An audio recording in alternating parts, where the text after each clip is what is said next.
My comrades, how are you? I just hope you're okay, wherever you are. Now, we've got an issue. Yatinayo. Yes, Central Committee yakuda kwa To Tagwirei. I've always maintained this stance. And I told you people, Tagwirei asati apinda Central Committee. Now, we've got two types of people vari muZANU PF.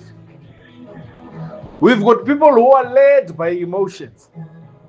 And these same emotions are triggered by greed, selfishness, and the small bribes dzavanenge vapiwa, and purportedly in this case nana Tagwirei vanhu vakagurirwa mari dzekunzi ndipushei ndipinde muCentral Committee. Look at mota dzaakudhiraivhwa nana Masimurembwa. Masimurembwa anoitenga nemotikari yaari kudhiraivha. We've got clowns in the form of gargamels, vanana Mahiya, mabogus all veterans. We've got vanhu hired mercenaries vakaita sana Temba Mliswa that only support chinhu because anenge aitirwa eco cash. So we've got groups of people within ZANU PF, one which is principled, that understand the constitution, and the second one that are in it for money, that are not in it for the masses, that don't even represent the will of the people. No type ya muri kuona yenyara iri kunyadziswa. Chinamasa is part and parcel of that type of people. Vanoita politics dze-eco cash, vaijamba left, right and center celebrating Tagwirei Central Committee member. Tikataura, we've got idiots vanana alligator, idiots like vanana Mugungunugwa, idiots like vanana Wisdom Musikawan, idiots like vanana Muchina Muhombe, idiots ivo vapana vanana Tino Chibaki. Apana chinozikanwa, they are hired mercenaries. Vari kuita politics dzedumbu varakashama. Chinozikanwa checho vanana Benji, apana kana one chinozikanwa, but vese they are part of ZANU PF. Ndeve ZANU PF, that is a fact, it's not an opinion. And when we are talking and saying ZANU PF is captured, we need to redeem the party. We need a proper cleansing. We are speaking against such people. Bogus varakashi vanana Musara ivava. Nema bogus all veterans vanana Mahiya, vanana Chinamasa. These are people that we need to get rid of. Vanana Masimurembwa. We used to have my minister Maswinu ZANU PF. We're talking about the likes of Simba Makoni. Is this we're having to spend the whole day talking about idiots like Garwe? Garwe chicha anovaka munyika we. What meaningful contributions can that person bring on the table to take ZANU PF forward? So when we're talking about a captured state, we're talking about these rogue elements which we must deal with from grassroots level of politics.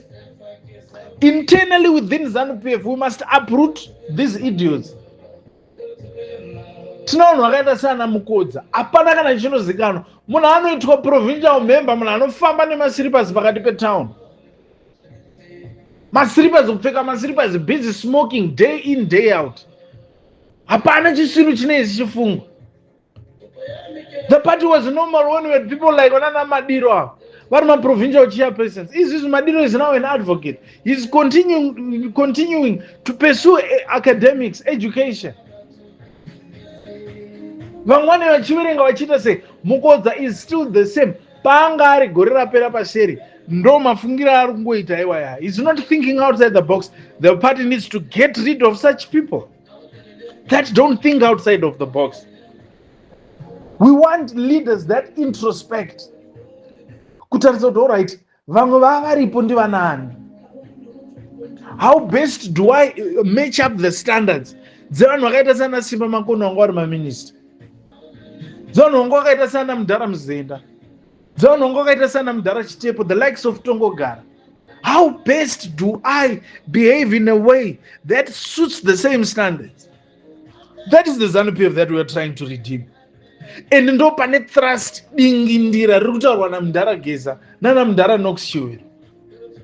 Ndo type yemawo veteran atiri kuda kuti when they start to talk, at least we've got the guarantee that when people listen, they will get something tangible and positive from their utterances. So, something that people need to understand also is, kana achiwenga vachiti Tagwirei hazviiti kuti apinde muCentral Committee, it's nothing personal. It's a matter of principle with the basis of the Constitution guiding the narrative of the co-option. Ndo nyaya iri ngotaurwa naChiwenga chete kuti it does not meet the requirements of a candidate that suits to be co-opted into the Central Committee of ZANU-PF. Haasati aibva, haasati asvika muzera iwoyo wekuti anopinda muCentral Committee. That is the same mistake which they want to do on David Mloweni. Vanhu veEkukeshi ivava. Problem is people lack patience. Patience is a virtue that most people need to exercise. It's something that people need within them to become successful politicians. The youth wing is a mess. Why? We've got people like Vanana Taurai Kandishaya. Kungoenda pamberi pekamera, kungoenda bata microphone. Atagwirei Central Committee. Central Committee yani. Takazvitaura izvi tikati pane tsamba inonyorwa inozozivisa vanhu kuti waqualify here, wapinda here kana kuti haana. Tagwirei haasi kuzopinda muCentral Committee, tiri kutaurirai haana zvikwanisiro zvacho. Nyange akafunga kutenga motikari dze500 million hazvimupinzi muCentral Committee, mari pane painogumira. You can use it on people like Temba Mliswa. You can use it on people like Masimurembwa, Garwe, Vanana Mavetera, whatever. Yes.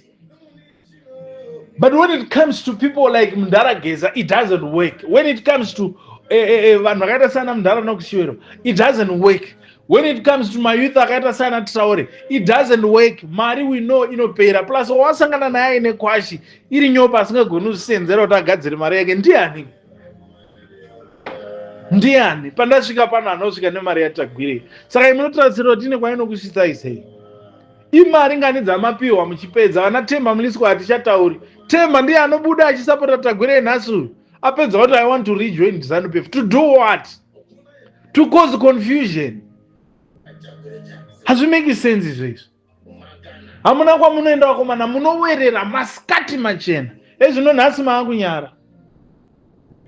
Ipapo uchanonga kunyepera kuti taizviziya takagara kuona chiko chamunotitaurira. Hatipuwe odha nemasasika muZANU-PF. Totomaona tikamaziya kuti iye nhava izere mhepo, hapana chinozikanwa. Tsuna runa inotofunga kumudarika munhu. Uye anokundwa ofunga neizvikwawo. Ndo vanhu vatinotaura zvavanhu vakaita sana Garo. Chii chinofungwa naGaro? Mavhuriro aGaro eziso aya zondoratidza kuti ane mapiritsi ari kumwa anosanganisa brain. Anotoda kubatsirwa kutsvakirwa jekiseni rinoflasha system yese amboita normal. Ndo vanhu vanoda kutipa order nhasi. Chii chatinotaurirwa naGaro izvizvi? 2030 ko idzo hasha. Unoita hasha dzakadaro munhu wemurume ane mukadzi. Chii chakadaro? Assorted rubbish.